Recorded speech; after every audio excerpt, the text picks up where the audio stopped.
কদর হচ্ছে এমন একটি রজনী, এই রজনীতে বান্দা যে দোয়া কবুল করার সঙ্গে সঙ্গে দোয়াটা মঞ্জুর হয়ে যায়, দোয়াটা কবুল হয়ে যায়। নবী করিম সাল্লাল্লাহু আলাইহি ওয়াসাল্লাম উম্মুল মুমিনিন হযরত আয়েশা রাদিয়াল্লাহু তাআলা আনহাকে বলেন, আয়েশা, এই রাত্রিটা হচ্ছে এমন একটি রজনী, তুমি কি জানো লাইলাতুল কদরি খায়রুম মিন আলফি শাহর, সেটা হচ্ছে এমন একটি রজনী যে এই রজনীটি হাজার মাস অপেক্ষা উত্তম। সুবহানাল্লাহ, এমন একটি রজনী। এই রাত্রে কোন বান্দা যদি আল্লাহর কাছে এই শব্দগুলো যদি দিয়ে দোয়া করে, বান্দা যত গুনাহ করুক না কেন, গুনার পাহাড় হোক না কেন, আল্লাহ তাআলা সব মাফ করে দেবেন। সুবহানাল্লাহ।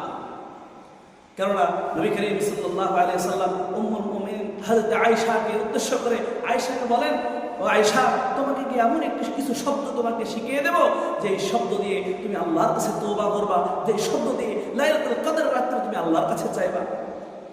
উম্মুল মুমিনিন হযরত আয়েশা রাদিয়াল্লাহু তাআলা বলেন, ইয়া রাসূলুল্লাহ, ইয়া হাবিবাল্লাহ, এমন কোন দোয়া আছে যে দোয়া পড়লে আল্লাহ তাআলা জীবনের গুনাহ মাফ করে দেবেন?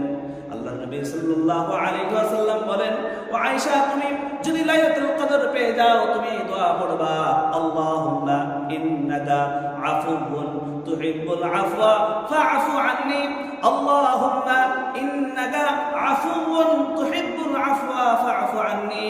হে আল্লাহ, আপনি ক্ষমাশীল, ক্ষমাকে ভালোবাসেন, সুতরাং আপনি মাফ করে দেন। কেউ যদি লাইলাতুল কদরের উদ্দেশ্যে, লাইলাতুল কদরের রাত্রে কেউ যদি এই দোয়াটা পড়ে, আল্লাহ তাআলা তার পূর্বের যত গুনাহ সব গুনাহকে মাফ করে দেন। সুবহানাল্লাহ।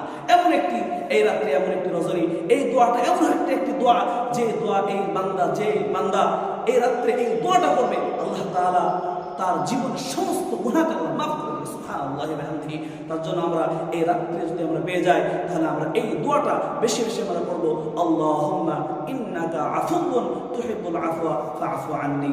এই দোয়াটা করবেন ইনশাআল্লাহ।